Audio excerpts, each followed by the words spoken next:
I like watching this movie, and I like talking about it.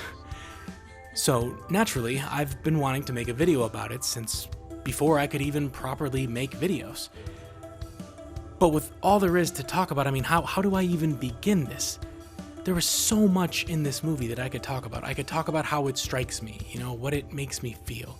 I could talk about its world building, how realistic and possibly even prophetic this world comes across, of what this fake world has forced me to learn about the real one.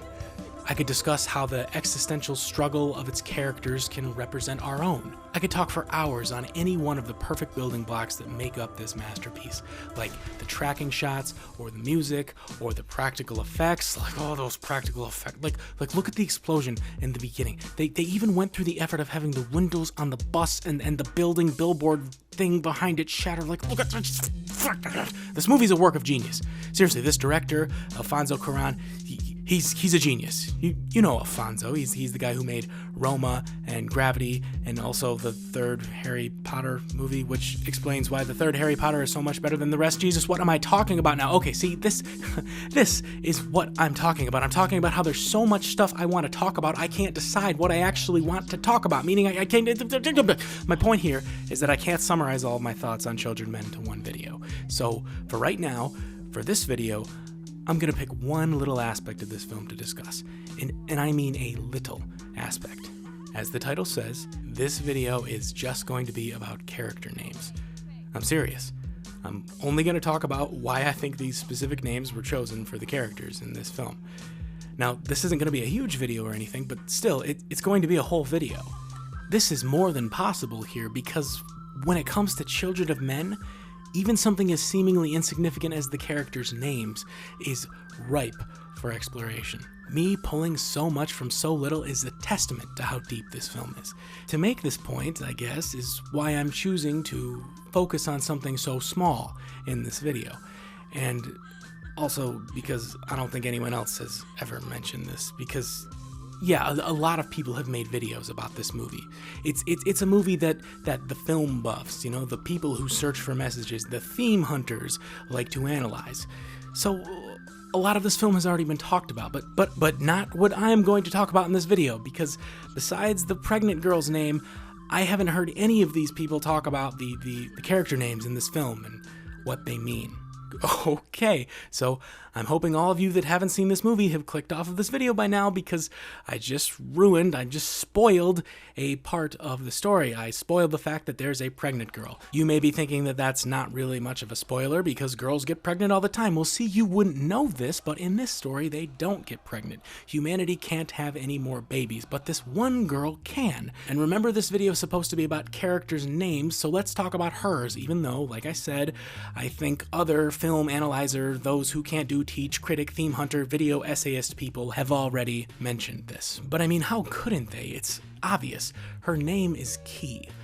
The one girl who isn't infertile, the one girl who can get pregnant, the one who could possibly ensure the continued existence of the species, and her name is Key. She's the key to the future. She unlocks humanity's survival.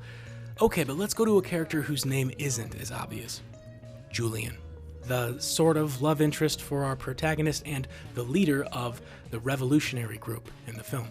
What's interesting is that the character of Julian is played by Julian Moore. They basically have the same name. This tells me that this character's name, Julian, is important, because normally you wouldn't want a famous actor playing a character with the same name as them, or at least I don't think you do. So you'd change the name or something of the character in the script, but in this case they didn't change it. I think it's because this name means something. They wanted to keep it Julian. It needed to be Julian. See, because the character of Julian is the leader of a group, a government sort of, a leader who appears to be adored. But the other leaders of the group, the council of those just below her in rank, conspire against her. They betray her. They murder their leader, Julian. Have you figured it out yet? The name Julian is a form of Julius, as in Julius Caesar, murdered by his own Senate. Now, maybe that's a coincidence, but I think the meaning behind this one is pretty straightforward. The next name, though, is a bit more convoluted. I'm talking about Jasper. God, he's a great character. But then again, every character is great. No, every character is perfect. Jasper is Theo's friend. He gives aid and shelter to him and his companions while they're on their journey, and along the way he adds much needed levity. Jasper is funny and uplifting. He's the caretaker in this film. And his name is also the name of a rock. I went to one of those spiritual sites, and apparently, to the crystal witch girls that fucking think sage gets rid of demons and stones cure sicknesses, Jasper is known as the supreme nurturer. It sustains and supports through times of stress and brings tranquility and wholeness. And boy, I gotta tell you, I am really tempted to take the tangent where I make fun of these types of people and diagnose their spiritual powers as a way too socially acceptable mental illness, but I don't have time for that. I'm talking about Jasper, the character, not the rock. Okay, still also the rock, because it, as a rock, has meaning in Christianity too. According to a Christian site called God's Chemistry Set, Jasper is a diamond in the rough. It can represent the glory of God. It symbolizes the blood atonement we have through the sacrifice of Jesus Christ. So for the Christians, I guess it's back to the whole human sacrifice thing, as it usually is. All of a sudden, the spiritual witchcraft people don't look that weird. Okay, but with Jasper and what it symbolizes, whether we are talking about it being a supreme nurturer who supports through times of stress, or we're going with the Old Testament meaning of the glory of God and the human sacrifice and all that, Jasper being the name for this character really makes a lot of sense, especially when considering all the other religious imagery and themes throughout this film.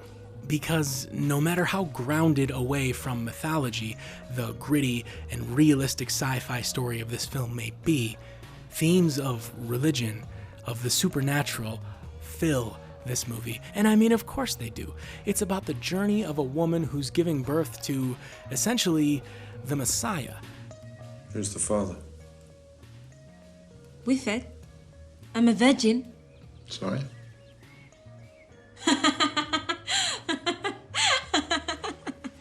Child, be wicked, eh? Yeah, it would. Fuck knows. I don't know most of the wankers' names. And there are plenty of ties to Christianity and spirituality in this, and this brings me to the name of our main character, Theo Farron. I Google searched Farron, and the first result said it meant a journey or venture, so that makes sense. And the first name, Theo, is, well, think of theology, theocracy. Theo literally means of God. The character of Theo is the chosen one. He is tasked with keeping Key safe, with ensuring the survival of the human species. It is a task so existential, it becomes mythological. It has to become mythological. I mean, in a sense, Theo is working on behalf of God, for lack of a better word. And the movie gives a few nods to this, like the fact that every single animal Theo encounters loves him. Cats crawl up his leg, dogs follow him, like nature itself is escorting him. Like Jesus, Theo goes barefoot because, I don't know, didn't Jesus do something barefoot? And I don't know, he wears sandals in a lot of the movie, and I know Jesus did that. And then there's the stuff with the rowboat, and I'm pretty sure Jesus had something to do with the rowboat. And then, of course, there's the fact that Theo sacrifices himself for humanity to survive, to continue on its journey. And not just Theo, Jasper sacrifices himself too. Jasper, again, whose name can mean the glory of God, sacrificed himself for all of humanity just like Theo. And then look at how Theo ended up dying. A slow bleeding wound to the abdomen, just like what they say is the wound that finally finished off Jesus. And Jasper, with his long hair and all, gets shot through the hand in the exact way a nail would during crucifixion. Believe me, there's much more religious imagery and themes and all that, but I'm not here to talk about that. I'm talking about names. This movie really thinks about what it names its characters. I mean, even some of the smaller characters have meaningful names, like Jasper's wife is Janice, meaning God is gracious in Hebrew. And then there's the antagonist in the film, Luke. Luke, or rather Lucas, translates back to light bringer or being bright. Other names rooted with the L-U-C, like Lucius and Lucifer, mean the same thing, the bringer of bright lights. Yes, I said Lucifer. That's what Lucifer means. It means a bright light, a morning sun. It means good things, but that's because Lucifer was the devil's name before he was the devil, when he was still a golden, glowing angel. And he was the most brilliant angel, before, of course, betraying God and falling from grace. Seeing as what the character of Luke does in the film, the connection is obvious. Speaking of betrayal, the character of Sid is an interesting one too. Sid spends most of his time on screen being an ally to Theo and Key in their journey, but he becomes a threat right after the scene where Key gives birth. Now I'll admit this is a bit of a stretch, but maybe Sid is the name of the character who's the threat right after the baby is born, in the same way SIDS is a threat to newborn babies. You know, like SIDS, the SID of which standing for sudden infant death. I don't know. It's probably just a coincidence maybe, but what isn't a coincidence is the name that Key gives her baby, Dylan.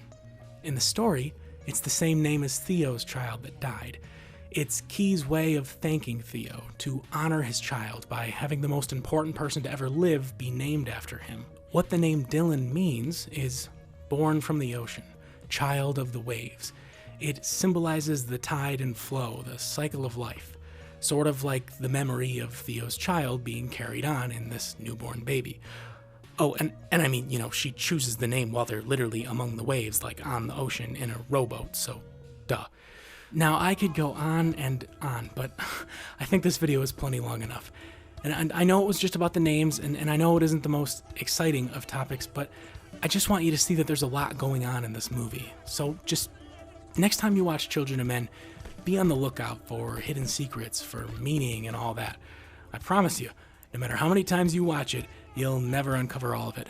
Oh, and if you want me to make more videos on Children of Men, just say so in the comments. Obviously, I'd be happy to go into more detail on this film, considering I basically worship it. Okay, like and subscribe and all that, do all the things. Bye.